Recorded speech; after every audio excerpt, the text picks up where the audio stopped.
Ya, saudara, pagi hari ini saya akan berkhotbah mengenai prinsip sola scriptura. Dan prinsip sola scriptura ini, saudara, sering banyak disalahpahami, bahkan oleh orang-orang Kristen sendiri, yang juga sebetulnya percaya sola scriptura, ya saudara. Ada yang mengatakan sola scriptura itu artinya kita hanya membaca Alkitab saja, dan ini salah, ya. Jadi Anda tidak perlu membaca yang lain, cukup membaca Alkitab saja, dan Alkitab bisa mengarahkan kita, memimpin kita untuk segala hal. Ya, itu benar ya, tetapi itu tidak berarti bahwa kita hanya membaca Alkitab saja. Karena kalau Anda tidak tahu apa yang terjadi di dalam dunia ini, Anda tidak tahu apa yang sedang berlangsung di dalam dunia ini, saudara, pengetahuan Alkitabnya itu tidak berguna sama sekali. Karena pengetahuan Alkitab kita itu berguna pada satu konteks, ada konteksnya. Jadi Anda mempunyai pengetahuan Alkitab, Anda mempunyai pemahaman tentang doktrin-doktrin, lalu kemudian Anda tidak tahu konteks apa, konteks di mana Anda hidup, maka pengetahuan Alkitabnya itu tidak berguna sama sekali. Kalau saya berkhotbah sekarang satu pengetahuan Alkitab yang tidak cocok dengan konteks di sini, ya, saya menyampaikan satu hal yang sebetulnya saudara pun sudah tahu, saudara pun bahkan sudah lakukan itu, maka itu menjadi sesuatu yang sepertinya tidak berguna. Ya, atau saya berkhotbah tentang sesuatu yang saudara sama sekali tidak ada bayangan untuk itu. Ya, tidak ada sesuatu pikiran untuk ke situ, maka itu juga menjadi sia-sia. Maka pengetahuan Alkitab kita itu bersentuhan dengan konteks, itu baru beres ya, bersentuhan dengan konteks. Dan untuk bersentuhan dengan konteks, saudara, maka Alkitab atau firman Allah yang tertulis di dalam Alkitab itu perlu untuk dibaca dengan melihat hal-hal yang lainnya. Saudara, kalau berbicara kepada orang yang bisnis, saudara harus memahami dunianya orang bisnis, baru firman Tuhan yang saudara beritakan itu mengena kepada orang yang berbisnis. Ya. Anda datang kepada orang yang berbisnis, yang memerlukan tuntunan firman Allah, ya, bagaimana Alkitab membimbing atau memimpin kehidupan bisnisnya, lalu saudara datang kepada dia berbicara tentang pendidikan anak. Itu tidak cocok. Ya, saudara bicara pendidikan anak sesuai dengan prinsip-prinsip Alkitab, itu benar. Bahkan saudara berkata, ini saya sola scriptura. Tetapi kalau itu tidak cocok dengan konteks di mana saudara berbicara, maka itu menjadi tidak berguna. Ya, dia tidak sedang membutuhkan bagaimana cara mendidik anak di situ. Dia bertanya bagaimana bisnis saya ini, Pak. Saya ada problem ini, lalu menurut Alkitab itu bagaimana? Lalu saudara berkata, hendaklah engkau mendidik anakmu dari kecil. Beri dia rotan, itu kata Alkitab, beri rotan kepada anakmu. Ini orang yang sedang bertanya mengenai bisnisnya tadi menjadi heran, ini pendeta gila apa tidak, betul ya? Jadi firman Allah itu selalu dibawa ke konteks, itu baru berguna. Kalau tidak dibawa ke konteks yang tepat, maka dia menjadi sia-sia, ya, menjadi sia-sia. Maka itu berarti Anda belajar Alkitab, Anda belajar doktrin-doktrin yang diajarkan Alkitab, Anda memahami Alkitab, dan juga Anda harus memahami konteks. Kalau untuk memahami konteks, maka Anda harus membaca banyak hal. Seorang pendeta paling tidak tahu prinsip-prinsip berbisnis, paling tidak seperti yang diajarkan Alkitab. Dan dia paling tidak paham apa yang sedang berjalan sekarang ini. Seorang pendeta juga yang sedang berkhotbah harus paham dunia kita ini eranya dunia apa, filsafat yang berkembang apa, lalu yang sedang tren sekarang apa. Di situ nanti baru khotbahnya itu bisa cocok ya dengan konteks yang ada, saudara. Jadi kalau dengan demikian, apakah kita hanya membaca Alkitab saja? Tidak, Anda harus membaca segala hal. Itu sebabnya Karl Barth mengatakan ya,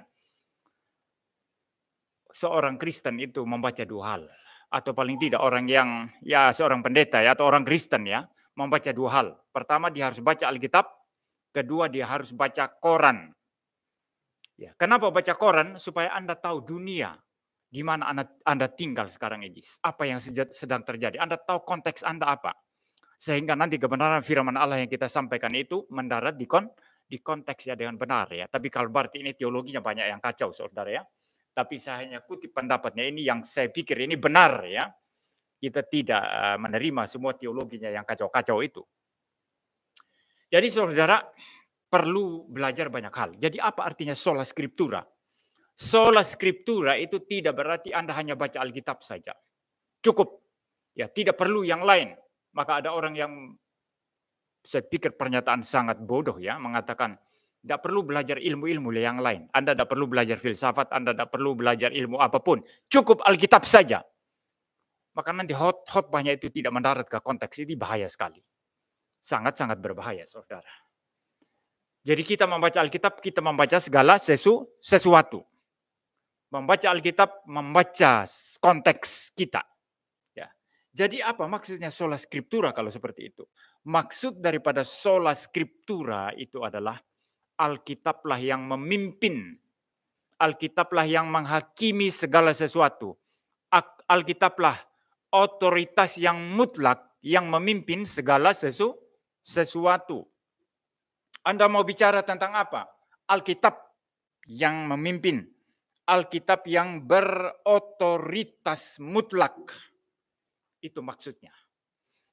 Jadi kalau saudara mau belajar filsafat, saudara harus teliti filsafat yang saudara pelajari itu dari terang Alkitab, firman Allah. Jelas ya, jadi sola scriptura bukan artinya Anda hanya baca Alkitab. Maka sering kita orang reform yang katanya sola scriptura, saudara, sering dikritik oleh orang-orang Katolik. Katanya hanya baca Alkitab, tapi kok baca yang lain? Itu karena dia bodoh.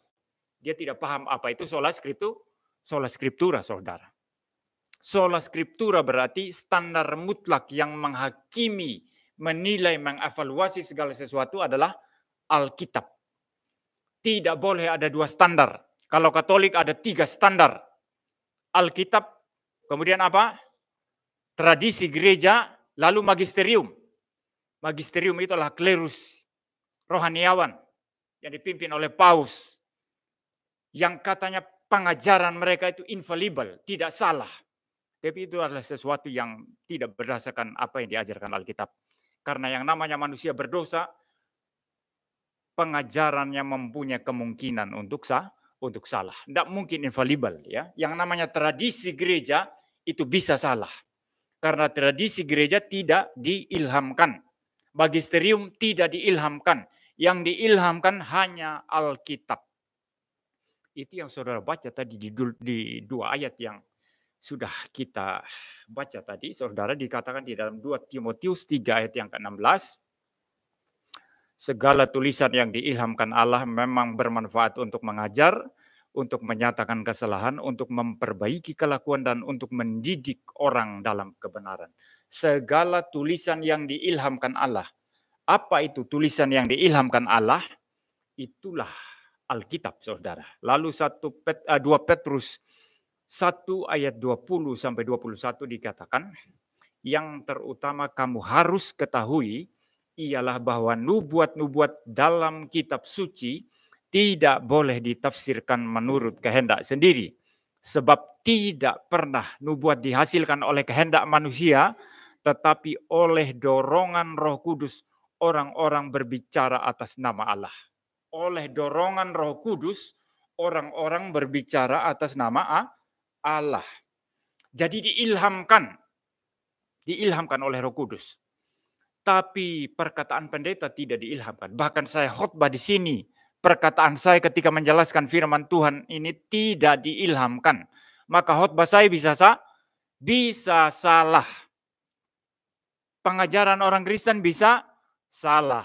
Pengajaran Paus bisa salah. Karena pengajaran Paus tidak diilhamkan. Yang diilhamkan hanya apa yang tertulis dalam Alkitab. Dan buktinya ada 2 ayat ini mengatakan, segala tulisan yang diilhamkan Allah. 2 Timotius 3 ayat 16. 1 Petrus 1 ayat 20, 21, terutama ayat 21 dikatakan, oleh dorongan Roh Kudus mereka berbicara atas nama Allah. Jadi Roh Kudus yang mendorong mereka, memimpin mereka untuk berbicara. Kemudian menulis kitab suci, saudara. Jadi saudara, karena kitab suci adalah satu-satunya yang diilhamkan, maka kitab sucilah yang mempunyai otoritas mutlak atas segala sesuatu. Kita tidak memerlukan otoritas yang lain. Maka Alkitab kita ini saudara yang membenarkan siapa? Alkitab kita ini yang membenarkan sehingga Alkitab kita benar siapa? Apakah karena data sejarahnya benar, maka itu benar, maka justifikasinya itu berasal dari data-data sejarah. Atau apakah itu karena bapak-bapak gereja yang membenarkan ketika mereka mengkanonisasi, lalu kemudian menjadi benar? Kalau begitu otoritas Alkitab berasal dari bapak-bapak gereja.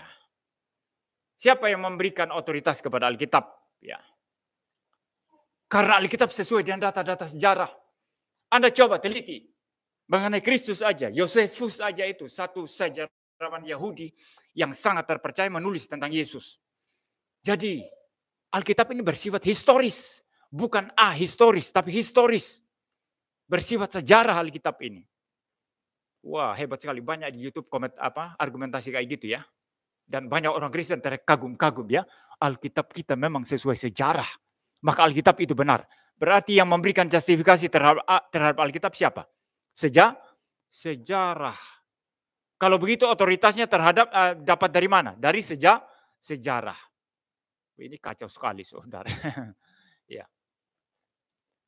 Otoritas dapat dari bapak-bapak gereja. Karena bapak-bapak gereja lah yang memilih kitab-kitab itu. Dan memasukkannya menjadi Alkitab. Maka otoritas Alkitab dapat dari mana? Dari bapak-bapak gereja. Kalau begitu, bapak-bapak gereja lebih tinggi dari Alkitab ya. Ada lagi orang Katolik ya. Itu banyak netizen yang bodoh-bodoh itu. Ya, bilang, "Hey MYM, kenapa kau curi Alkitabnya Katolik itu?" katanya. Yang kau pakai itu Alkitabnya Katolik. Katolik yang mengkanonkan itu. Jadi yang membuat Alkitab itu adalah Katolik katanya. Ini pertanyaan goblok luar biasa. Ya maaf, saya ulang ya, ini pertanyaan goblok luar biasa. Dan tentu ini yang nonton di live chat nanti pasti ada komentar goblok itu pasti banyak nanti. Serang-serang MYM gila macam-macam ya. Tapi itu pernyataan goblok luar biasa. Alkitab ini bukan Alkitab yang dibuat Katolik. Saya mau tanya, Rasul Petrus Katolik apa enggak? Paulus Katolik apa enggak? Sudah ada Katolik enggak ada waktu itu? Gereja Katolik Roma maksudnya. Ini gereja Katolik Roma ya. Bukan istilah Katolik yang kita pakai dalam pengakuan iman rasuli ya, yang mengatakan aku percaya kepada gereja yang kudus dan am. Istilah am di sana itu artinya Katolik ya. Tapi yang saya maksud ini Katolik Roma. Gerejanya Rasul Petrus apa? Katolik Roma ya. Gereja Rasul Paulus Katolik Roma. Gerejanya Matius Katolik Roma ya. Ini kebodohan luar biasa saudara. Siapa yang menulis Alkitab? Murid-murid Kristus, para rasul, dan orang-orang yang bukan murid tetapi berada di bawah wibawa para rasul. Seperti misalnya Lukas yang menulis Injil Lukas dan kitab kisah para rasul, itu bukan rasul tapi dia berada di bawah wibawa otoritas daripada Rasul Paulus. Dia ikut perjalanan Paulus. Ketika Paulus pergi memberitakan Injil keliling dunia saudara. Ya. Jadi saudara itu bukan Katolik ya. Lukas orang Katolik ya, Katolik Roma ya, gereja Katolik Roma. Lukas tidak kenal gereja Katolik Roma itu apa, makanan apa itu dia tidak kenal itu, supermi atau apa itu tidak kenal dia. Jadi jangan asal klaim, buat klaim bodoh ya saudara ya. Jadi saudara, semua itu ditulis oleh para rasul Kristus. Dan mereka menulis, kata Paulus dalam 2 Timotius ini apa tadi? Karena diilhamkan oleh Allah. Theopneustos itu istilah bahasa aslinya, bahasa Yunani. Dihembuskan oleh Allah. Biarkan anak itu main tidak apa-apa, tapi orang besar dengar khotbah. Anak itu main tidak apa-apa, tidak masalah, no problem. Ya, anak kecil ya, dia tidak ngerti khotbah saya. Nanti kalau umur sudah seperti ini mungkin sudah remaja baru bisa ngerti ya. Jadi saudara, theopneustos itu artinya dihembuskan oleh Allah. Ya. Jadi firman Allah ini ditulis berdasarkan ilham, inspirasi Roh Kudus. Nah, istilah ilham itu saudara, kalau saudara memperhatikan istilah ilham, itu seperti apa namanya? Sesuatu yang datang dari luar ya, lalu mempengaruhi masuk ke dalam ya. Ada orang bilang cari ilham, mau bikin buku, mau tulis buku, saya cari ilham dulu katanya. Cari ide ya begitu ya, cari ilham katanya. Mau bikin lagu, dia mulai main gitar, lalu kemudian dia bilang, saya mau cari ilham dulu bikin lagu. Seolah-olah sesuatu dari luar yang dia cari masuk ke dirinya ya, seperti itu. Tapi kalau istilah theopneustos sebetulnya itu berbeda dengan istilah ilham ya. Istilah theopneustos itu berbeda dengan istilah ilham. Theopneustos itu adalah tindakan Tuhan. Tindakan Tuhan yang menghembuskan firman-Nya. Ya, memberikan firman-Nya dan ditulis oleh para rasul dan orang-orang yang berada di bawah wibawa rasul untuk kemudian menjadi Alkitab ya, menjadi firman Allah saudara ya. Jadi Alkitab kita ini ditulis berdasarkan ilham Roh Kudus oleh para murid dan orang-orang yang bukan murid tapi yang berada di bawah wibawa para rasul. Jadi Alkitab kita ini bukan dari Katolik ya. Bahkan ketika Alkitab dikanonisasi ya, ketika Alkitab dikanonisasi yang namanya Gereja Katolik Roma itu belum ada ya. Kapan itu Gereja Katolik Roma ada? Ketika keuskupan di Roma itu meninggikan diri dan mengatakan kami di Roma karena kami mempunyai tradisi otoritas Petrus, maka kami lebih tinggi daripada keuskupan yang lain. Lalu mulailah timbul yang namanya Gereja Roma Katolik saudara. Jadi saudara, Alkitab kita ini saudara diilhamkan oleh Allah, bukan dibuat oleh manusia. Otoritasnya bukan berasal dari gereja, apalagi Gereja Katolik Roma. Otoritasnya itu berasal dari Allah sendiri. Yang namanya firman Allah, otoritasnya dari Allah. Ya. Yang namanya firman Allah, otoritasnya berasal dari Allah. Yang namanya perkataan manusia, otoritasnya dari mana? Kalau perkataan manusia, otoritasnya dari mana? Dari manusia, saudara. Gak ada perkataan manusia, otoritasnya dari Allah. Kalau firman Allah, otoritasnya dari Allah. Tidak boleh dibuat oleh gereja. Tidak boleh dibuat oleh bapak-bapak gereja. Ya. Nah, saudara-saudara, mungkin tenangkan dulu ya. Ya, saudara-saudara, karena kita percaya bahwa Alkitab ini otoritasnya dari Allah sendiri, otoritasnya berasal dari atas, maka yang mempunyai otoritas dari atas, yang diilhamkan itu, hanya itu yang boleh jadi standar. Maka sola scriptura artinya apa? Standar mutlak untuk menilai, menghakimi segala sesuatu, untuk menilai imanmu benar atau tidak, untuk menilai doktrin atau teologi yang kau percaya benar atau tidak, untuk menilai kelakuan atau etikamu itu benar atau tidak. Hanya Alkitab, tidak memerlukan tradisi gereja, tidak memerlukan magisterium. Itu maksudnya. Karena kalau magisterium juga mempunyai otoritas sama dengan Alkitab, itu bahaya besar. Ya. Bagaimana mungkin magisterium yang tidak diilhamkan Allah mempunyai otoritas yang sama dengan Alkitab yang diilhamkan Allah? Jadi Alkitab sola scriptura berarti hanya Alkitab yang mempunyai otoritas yang mutlak. Ya. Lalu kemudian saudara, Alkitab yang diilhamkan, yang mempunyai otoritas yang mutlak ini saudara, itu haruslah Alkitab yang juga tanpa salah. Kalau masih bisa salah, maka tidak mungkin bersifat berotoritas mutlak. Ya, itu sebabnya manusia bisa salah, gereja bisa salah, tradisi gereja bisa salah, paus bisa salah, magisterium bisa salah. Maka mereka tidak mungkin menjadi otoritas mutlak. Tapi kalau Alkitab mempunyai otoritas mutlak atas segala sesuatu, maka Alkitab tidak bersalah. Nah, ini yang kita mau bahas sedikit sekarang. Alkitab tidak bersalah, tidak menyesatkan. Inerrant, infallible itu istilahnya, saudara. Itu di dalam pengertian naskah asli Alkitab. Naskah asli Alkitab itu tidak salah, tidak menyesatkan. Dan ketika kita berbicara tidak salah, tidak menyesatkan, itu tidak berlaku untuk manuskrip-manuskrip dan terjemahan-terjemahan. Terjemahan bisa salah apa enggak? Bisa salah. Jangan takut saudara. Terjemahan LAI bisa salah enggak? Bisa salah. Manuskrip-manuskrip yang merupakan salinan-salinan itu bisa salah enggak? Bisa salah. Itu sebabnya ada orang bodoh sekali itu. Dia bilang, Alkitab yang kanon itu, kanon Bizantium. Padahal itu jenis salinan Alkitab itu. Dan dia bilang itu yang kanon.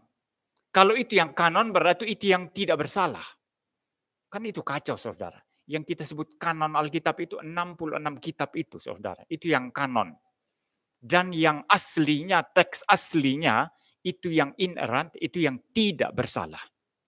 Maka Anda tidak boleh membela salinan tertentu lalu mengatakan ini yang kanon, lalu akhirnya nanti ini yang infallible, ini yang tidak salah, ini sesuatu yang kacau balau luar biasa. Jadi Alkitab kita saudara, dalam naskah aslinya itu tidak salah, tidak menyesatkan. Lalu orang akan bertanya, kalau begitu, kalau yang aslinya itu tidak bersalah, tidak menyesatkan, tapi engkau sekarang tidak bisa menunjukkan Alkitab asli yang mana. Dan memang naskah asli Alkitab itu sudah hilang, tidak ada lagi saudara. Jangan saudara pikir itu ada di museum ya, tidak ada lagi itu. Yang ada hanya salinan-salinan, manuskrip-manuskrip ya, baik manuskrip-manuskrip yang lebih tua maupun yang lebih muda, yang masih ada di museum-museum saat ini. Tetapi yang namanya Alkitab asli tidak ada lagi. Itu sebabnya orang Islam sering berkata, Alkitabmu tidak asli lagi. Ya. Semua itu sudah dipalsukan itu. Lalu saya tanya, kamu bilang Alkitab saya sudah palsu ini. Ya. Dia mengatakan Alkitab kita palsu, kan harus butuh standar ya, butuh indikator. Kalau engkau mengatakan sesuatu punya orang itu palsu, kamu harus bisa tunjukkan yang asli yang mana. Ya. Betul ya? Sepatumu itu palsu loh itu. Sepatu palsu. Kamu tantang dia. Kamu bilang sepatu saya palsu. Oke, enggak apa-apa ya. Ini Adidas palsu gitu ya. Ini yang saya pakai. Adidas palsu ini. Saya tantang orang itu. Kamu bilang ini palsu enggak apa-apa. Tapi kamu aslinya mana? Coba tunjukkan untuk bandingkan. Kan betul ya? Supaya kamu tahu ini yang saya pakai palsu, engkau harus bisa menunjukkan yang asli mana. Lalu saya tantang ya. Kamu tahu enggak yang asli mana? Ya enggak ada lagi. Lalu kamu tahu dari mana kalau saya punya ini palsu? Dia mutar-mutar itu saudara itu. Waktu saya debat di Surabaya itu. Ada orang Islam, Alkitabmu sudah palsu, ini ditulis oleh wartawan itu katanya. Itu bukan Injil yang asli itu kan. Lalu saya bilang, yang asli mana? Coba tunjukkan. Dia enggak bisa tunjukkan saudara. Ya. Nah saudara, memang teks Alkitab yang asli tidak ada lagi. Tetapi itu tidak berarti bahwa yang kita pegang ini palsu. Kalau ada salinan-salinan, itu artinya ada yang asli di balik salinan. Saya kasih argumentasi sekarang, biar kita cerdas. Itu Sugeng. Kamu kakekmu tahu namanya. Kakeknya kakekmu, dari papamu aja ya, bukan dari mamamu. Atau dari mamamu terserah. Kakeknya kakekmu, tahu enggak? Enggak tahu. Namanya siapa? Bahkan saya pun ya, kakeknya kakek saya, ya dulu pernah diberitahu sih, tapi saya sudah lupa ini. Ya nanti kalau saya mikir-mikir baru ingat lagi ya. Kamu tidak tahu ya, kita tidak bisa lihat ya. Tapi kamu percaya enggak bahwa kakeknya kakekmu itu ada? Percaya enggak? Pasti percaya. Karena kalau tidak ada kakeknya kakekmu, kamu enggak ada. Paham ya? Kamu tahu enggak cerita Alkitab Adam dan Hawa? Kamu pernah lihat Adam dan Hawa? Tapi kamu percaya itu nenek moyang semua manusia, nenek moyang kamu juga. Ya, tapi saya mau tanya, kamu nggak bisa lihat Adam dan Hawa. Tapi yakin tidak kalau dia ada? Pasti ada. Kalau Adam dan Hawa tidak ada, kamu nggak ada. Walaupun kita tidak tahu nenek moyang kita di mana, tapi kita percaya mereka ada. Karena mereka ada, maka saya ada. Karena saya tidak mungkin jatuh dari langit kan. Nggak model kayak saya dulu, mama saya sering ganggu saya dulu. Kadang-kadang mama saya kalau lagi hatinya senang, dia lihat-lihat, anak saya ini paling ganteng katanya. Dia ketawa-ketawa. Tapi kalau dia jengkel saudara, dia bilang apa? Kamu dulu tahu enggak? Kamu ada pesawat terbang dulu. Terbang gitu. Lalu kamu dijatuhkan di lubang bambu. Lalu papa sama mama ambil kamu ngoek-ngoek dari lubang bambu. Jadi kamu bukan anak papa mama kamu itu katanya. Enggak ada, itu cuman hanya menipu anak itu saudara. Kita semua punya orang tua, lahir dari orang tua kita masing-masing. Orang tua kita lahir dari orang tuanya lagi lahir dari orang tuanya lagi. Sampai kepada Adam dan Hawa. Sampai kepada penciptaan Tuhan. Jadi kalau Alkitab yang asli, naskah aslinya sudah hilang, itu tidak berarti Alkitab yang kita pegang ini maupun salinan-salinan itu berarti palsu. Kita yakin pasti yang asli ada. Satu ilustrasi lagi, itu Cornelius Van Til, seorang apologet reform Amerika, dia berkata begini, kalau Anda menyetir ya menyetir mobil ya, atau motor lah gitu ya, di jembatan, dan jembatan itu baru turun hujan deras, sehingga dasar jembatan itu tidak kelihatan, ditutupi oleh air. Katakanlah ditutupi oleh air mungkin 1/4 meter begitu ya. Waktu orang menyetir di bawah jembatan itu, dia lihat tidak dasar jembatan? Tidak lihat. Karena ditutupi air. Tapi kenapa dia tetap menyetir? Karena dia yakin walaupun tidak kelihatan, tapi ada dasar yang solid di bawah air. Betul tidak? Sama aja kita juga Alkitab ini, kita yakin. Kenapa Alkitab yang kita pegang ini ada, walaupun naskah asli tidak ada. Kita yakin naskah aslinya ada. Jelas ya saudara ya?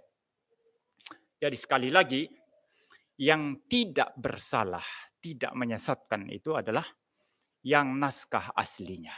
Tapi terjemahan atau salinan ada keliru-keliru. Itu sebabnya kalau saudara melihat ada salah-salah terjemahan itu wajar. Tetapi dari keseluruhan, baik manuskrip maupun daripada terjemahan-terjemahan yang ada, secara doktrin itu tetap bisa dipercaya, layak disandari. Kecuali Alkitab yang memang sengaja diterjemahkan untuk menyelewengkan iman Kristen. Seperti Alkitabnya saksi-saksi Yehova. Bayangkan, jelas sekali dalam bahasa asli itu ya. Pada mulanya adalah firman. Firman itu bersama-sama dengan Allah. Dan firman itu adalah Allah. Itu dalam Yohanes pasal 1 ayat 1. Bahasa aslinya jelas seperti itu saudara. NRK and hologos ya. Jelas sekali itu. Tapi saksi-saksi Yehova itu merubah itu dan mengatakan, pada mulanya adalah pada mulanya adalah kalam. Ya. Kalam itu bersama-sama dengan Allah. Kalam enggak apa-apa. Kalam itu artinya firman. Sama aja ya. Kalam firman sama aja. Lalu kemudian dilanjutkan. Kalam itu adalah suatu Allah. Bayangkan dia tambahkan kata suatu. Suatu Allah. Untuk menunjukkan bahwa menurut ajaran mereka, Yesus itu adalah ciptaan mula-mula Allah Bapa. Memang Yesus Allah, tapi Allah lebih rendah. Ini ajaran sesat saudara. Ajaran saksi-saksi Yehova itu ajaran sesat. Ya.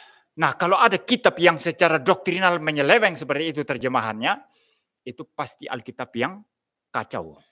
Alkitab yang menyesatkan. Tetapi semua terjemahan Alkitab yang bertanggung jawab, mungkin ada selisih-selisihnya, mungkin ada salah dalam hal-hal yang tidak penting. Tapi untuk hal yang substansial, apa yang disampaikan oleh King James Version atau NIV atau LAI kita ini, saudara, itu tidak berbeda. Yang substansial. Tapi orang-orang Islam yang suka menyerang Alkitabmu sudah palsu, Alkitabmu sudah tambal sulam, dia suka menyerang hal-hal yang tidak esensial. Ya silahkan aja, saudara ya. Bahkan kalau kita bicara kitab mereka, kalau kita punya kesempatan sebetulnya, kita juga bisa menantang kan, di mana yang asli? Nggak, teks aslinya mana? Kan nggak ada juga. Sama aja, sami mawon, saudara. Maka daripada meributkan agama lain, lebih baik mereka urus agama mereka sendiri. Kita urus agama kita sendiri. Maka kalau ada orang Kristen suka sibuk urus Islam, urus Al-Quran, urus nabinya orang Islam, ini orang Kristen tidak beres itu. Ya, itu ciri khas orang Kristen tidak beres imannya. Yang dibahas cuma apa? Islam. Yang dibahas cuma Quran. Yang dibahas cuma Allahnya orang Islam, nabinya orang Islam. Ini orang Kristen tidak beres. Kalau dia orang Kristen beres, lebih banyak bahas Alkitab, lebih banyak bahas Tuhan Yesus, lebih banyak bahas firman Allah yang ada dalam Alkitab. Lebih banyak memberitakan Injil. Sama juga itu, Dautoni itu. Tiap kali khotbah itu hanya bicara perdukunan, bicara roh-roh jahat, bicara bagaimana dia secara rohani berkelahi dan Sai Baba dari India. Dan katanya menang. Dia bisa lebih hebat dari Sai Baba, saudara. Dia bicara dukun terus, perdukunan, setan terus. Kalau bicara setan terus, saudara, itu hamba setan, bukan hamba Tuhan. Kalau hamba Tuhan itu bicara firman Allah terus. Ya demikian juga. Katanya orang sudah keluar dari Islam, masuk Kristen. Tapi yang dibahas Islam terus. Dia masih cinta sama Islam. Bahas Islam terus. Ini orang Kristen tidak beres, saudara. Istri saya ini dari Muslim juga dulu ya. Tapi dia nggak bahas-bahas Muslim ya. Kalau dia bahas Muslim terus, ya saya bilang, kamu masih cinta sama agama lama, ya kembali aja gitu ya. Saudara ya. Paham ya? Jadi saudara, membahas Alkitab ya. Kita harus membahas Alkitab sebagai orang Kristen. Ya, jangan bahas agama lain.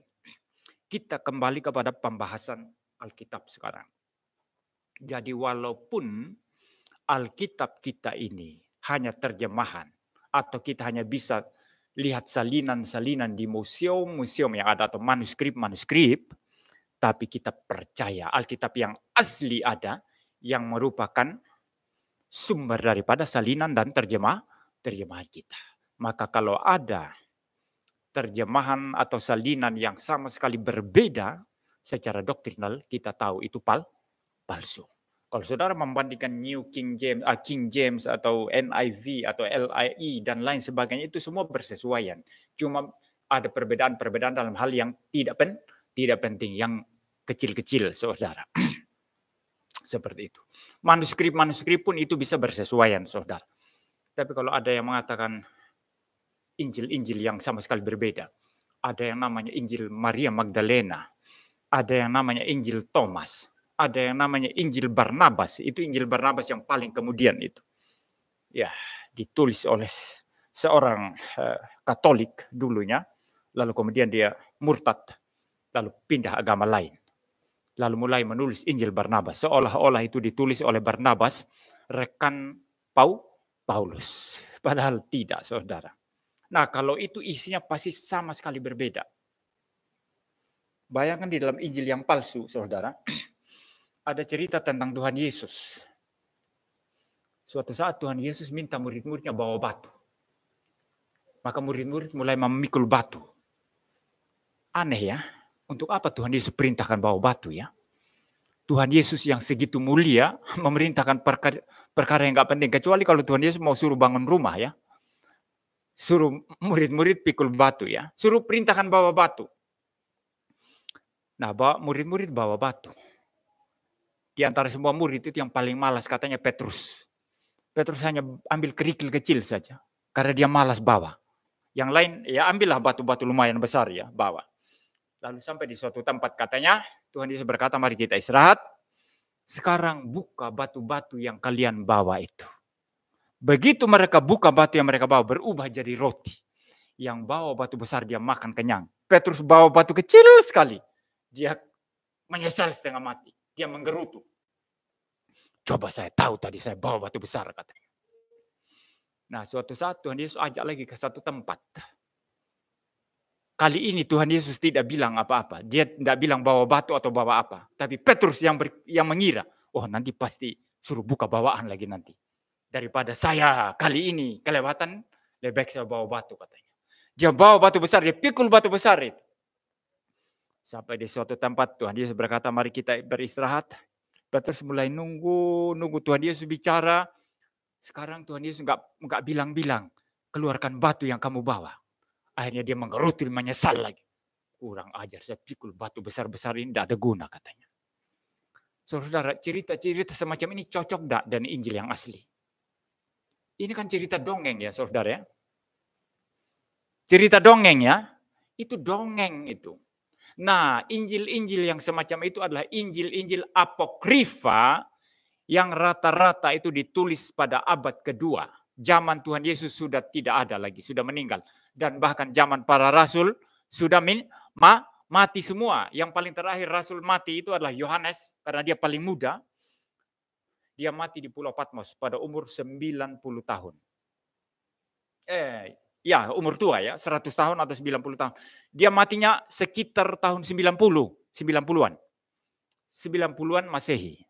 Itu Rasul Yohanes. Lalu Injil Gnostik itu pada abad kedua itu ditulis, tahun 100-an ke atas itu. Nah, saudara, ketika membandingkan Injil-Injil Gnostik ini dan Injil yang asli kan kelihatan bohongnya ya. Palsunya kelihatan ya.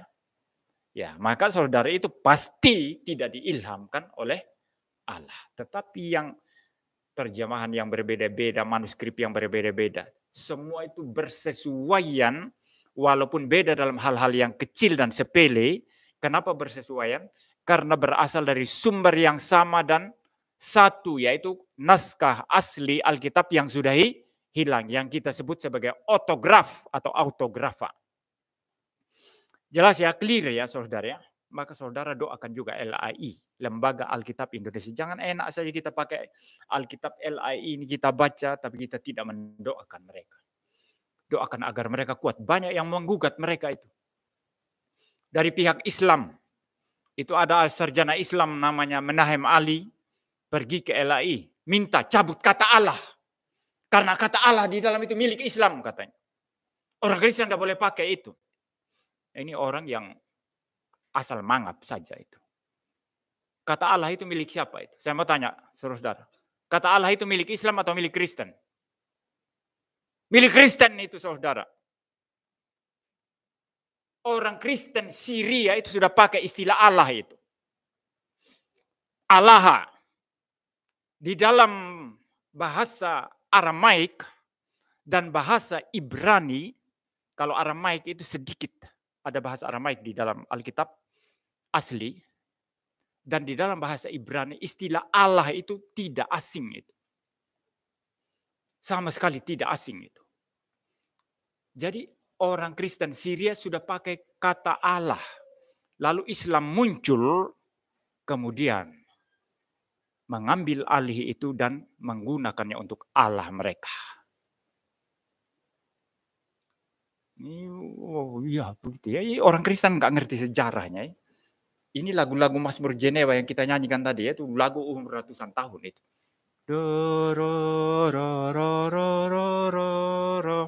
Ditulis pada zaman Calvin di Jenewa itu. Tapi orang Kristen sekarang sudah lupa semua itu, lalu nyanyi yang ini. Wah, Yesus gitu ya.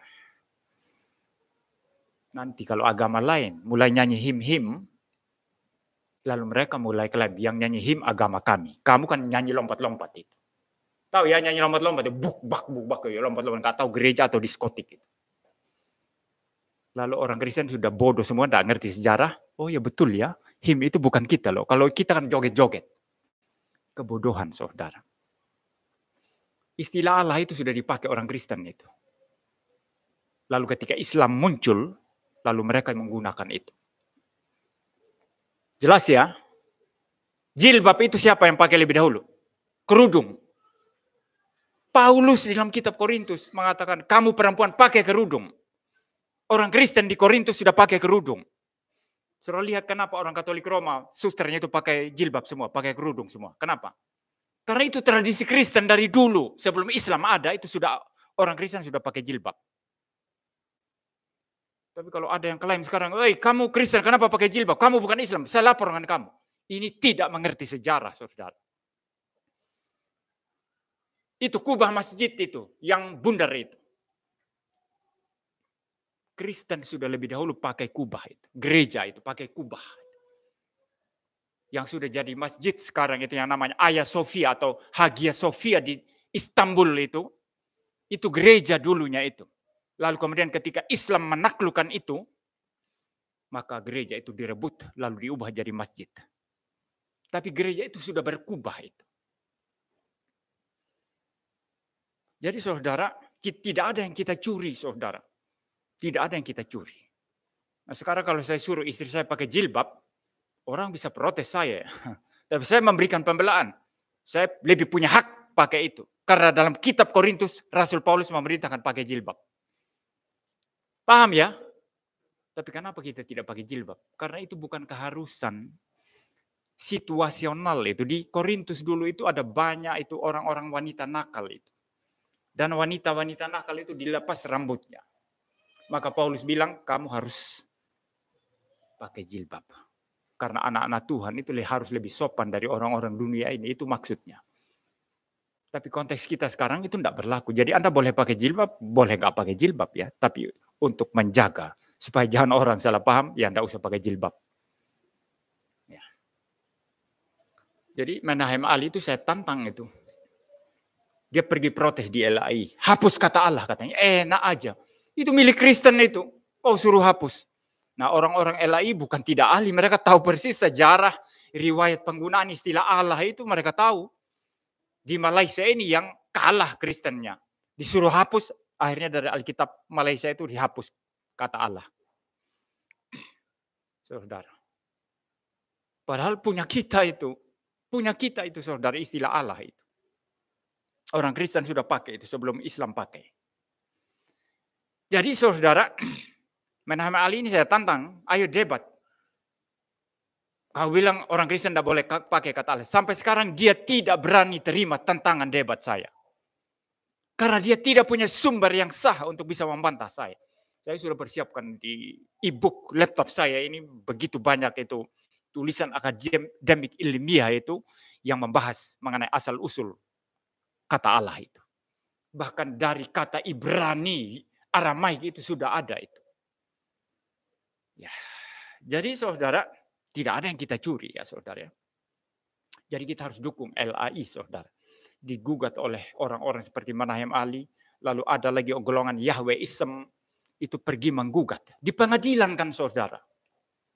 Lalu kemudian juga orang-orang lain mulai bikin Alkitab versi sendiri lalu mempersalahkan LAI tidak kanon katanya. Itu seperti yang namanya Yonatan Purnomo itu dia tidak tahu dia keluar dari hutan mana itu tiba-tiba mau membuat Alkitab sendiri. Kita lihat nanti Alkitabnya laku apa enggak.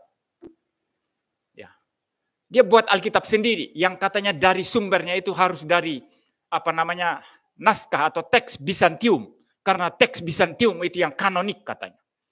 Kalau LAI itu tidak kanon katanya. Jadi kita percaya membaca Alkitab setiap minggu ini dari LAI ini yang tidak kanon. Kita sesat semua ini katanya menurut dia.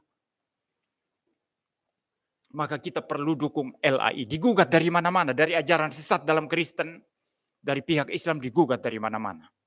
Tapi mereka adalah ahli-ahli saudara dan tidak bisa sembarangan itu digugat. Jadi mari kita kembali saudara. Alkitab kita tidak bersalah dalam naskah aslinya. Dan walaupun ada kekeliruan-kekeliruan dalam salinan dan terjemahan, tapi salinan dan terjemahan yang kita pegang ini cukup dipercaya atau layak untuk dipercaya, sehingga tetap menjadi otoritas mutlak atas segala sesuatu. Maka kita harus percaya kepada Alkitab sebagai otoritas mutlak. bukan magisterium gereja, bukan perkataan para klerus atau rohaniawan, dan juga bukan tradisi gereja, ya. Maka aplikasinya bagi kita apa, saudara? Dalam kehidupan kita setiap hari, hendaklah kita mengutamakan firman Allah. Saudara mau bikin apa, mau buat apa, baca Alkitab dulu. Renungkan firman Tuhan, belajar Alkitab, tanya apa kata Alkitab mengenai apa yang saudara gumulkan. Kamu mau pelayanan di mana? Berdoa, baca Alkitab. Ya, kita mau melakukan apa? Mau berbisnis? Baca Alkitab. Cari tahu prinsip-prinsip Alkitab. Minta tuntunan Tuhan melalui Alkitab. Ya, kita mau melakukan apa saja, saudara? Kembali kepada Alkitab. Saudara studi, silakan belajar ilmu apa saja. Tidak usah takut. Ada orang Kristen tertentu takut belajar filsafat. Saya tidak takut sama sekali, saudara, ya. Karena saya punya Alkitab. Tidak mungkin saya disesatkan oleh filsafat. Ya, kecuali kalau hati saya memang miring. Kalau hati saudara miring, ya, kalau hati saudara memang sudah miring, sudah korup, ya, memang mau kalau istilah kasarnya, ya, mau melacurkan diri, ya, kepada hal-hal yang tidak benar, maka saudara memang sikapnya terhadap Alkitab memang sudah enggak hormat, ya. Jadi baca filsafat, ya, buku filsafat sedikit, terkagum-kagum dia. Baru baca Plato, Aristoteles, ya, Socrates, ya. Wih, ini hebat sekali ini. Kok lebih bagus dari Alkitab, ya. Langsung hatinya miring. Langsung lupa Alkitab, lupa iman Kristennya. Ada orang yang seperti itu, tapi itu karena hatinya memang sudah miring. Tapi kalau hati saudara lurus dan saudara menjadikan Alkitab standar mutlak satu-satunya, sola scriptura, maka saudara silakan baca filsafat apa saja. Saudara baca ilmu ekonomi apa saja. Saudara baca ilmu politik apa saja. Saudara baca apa saja. Ya, silakan dilalap habis semua itu. Baca buku banyak-banyak. Tapi pada saat yang sama, karena saudara punya Alkitab. Alkitab itu yang menilai mana yang benar, mana yang salah. Menghakimi segala sesuatu. Nah, ini menjadikan kita cerdas. Menjadikan kita bijaksana. Mau mengatur rumah tangga, Alkitab, ya. Itu sebabnya kadang-kadang saya keras terhadap anak. Kalau pendidikan modern itu enggak boleh loh, ya. Ya, ngomong keras sama anak itu enggak boleh katanya. Karena pada dasarnya anak-anak itu baik, dilahirkan tanpa dosa, itu pendidikan modern. Dilahirkan tanpa dosa, pada dasarnya anak-anak baik. Jadi jangan pernah marah sama mereka. Pokoknya orang tua harus jadi teladan saja. Tunjukkan yang baik-baik kepada mereka. Karena lingkungan akan membentuk mereka menjadi buruk. Maka bikin lingkungan yang bagus. Pendidikan modern ala Jean-Jacques Rousseau itu, saudara, pemikir atau filsuf Prancis itu mengatakan,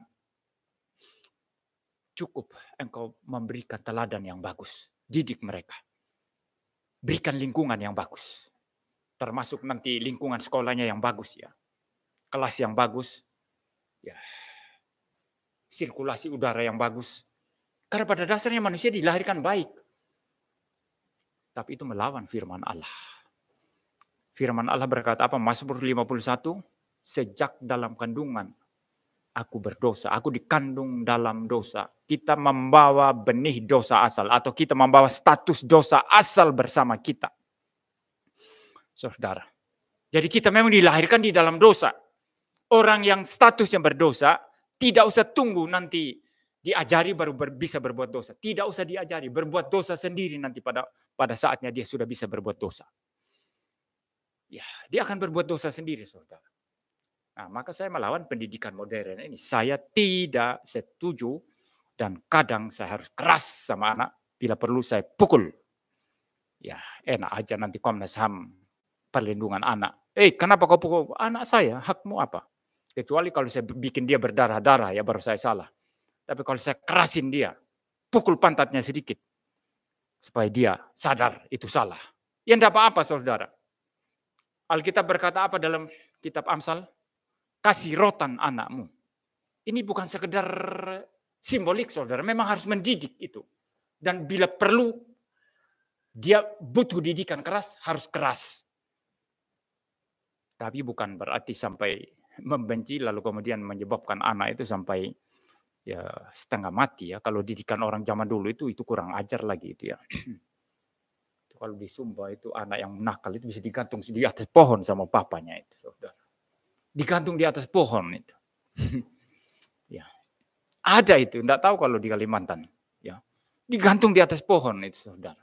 Nah, itu keterlaluan itu enggak boleh itu. Itu namanya membunuh anak, bukan mendidik anak itu. Ya, tapi kalau mendidik ya sebagai orang tua kita harus didik. Itu kata Alkitab. Maka kita harus kembali kepada Alkitab. Kalau saudara kembali kepada Alkitab dalam seluruh kehidupan kita, saudara, kita akan menjadi orang Kristen yang aman di dalam seluruh kehidupan kita.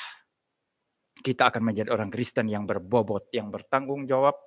Dan tentu saja orang Kristen yang bertanggung jawab, Tuhan akan menyatakan pimpinan dan berkat-Nya. Apa Tuhan memberkati orang malas? Tidak. Ya paling dia terima anugerah umum ya. Tapi jangan berharap orang malas itu diberkati Tuhan. Orang yang terus berbuat dosa diberkati Tuhan, enggak.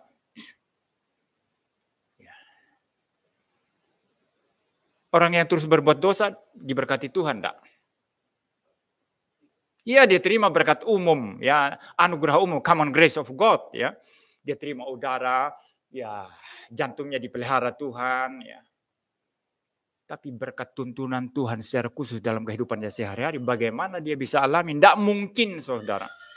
Tidak mungkin. Kecuali dia taat Tuhan. Taat firman Tuhan. Biarlah kita pulang dari tempat ini dan membawa firman Tuhan ini dalam kehidupan kita. Biarlah kita semakin yakin akan Alkitab kita. Yang adalah firman Allah yang hidup, yang berotoritas ilahi. Biarlah kita pulang dengan semangat ini. Mari kita berdoa. Bapa di surga, terima kasih Tuhan untuk pagi hari ini. Terima kasih untuk kemurahan Tuhan, kebaikan Tuhan. Terima kasih untuk segala sesuatu yang Tuhan sudah berikan kepada kami. Terutama kitab-Mu yang suci, yang menjadi penuntun, pengarah kami. Yang menjadi otoritas mutlak atas iman kami. Atas doktrin pengajaran yang kami terima dan atas kelakuan etika kami.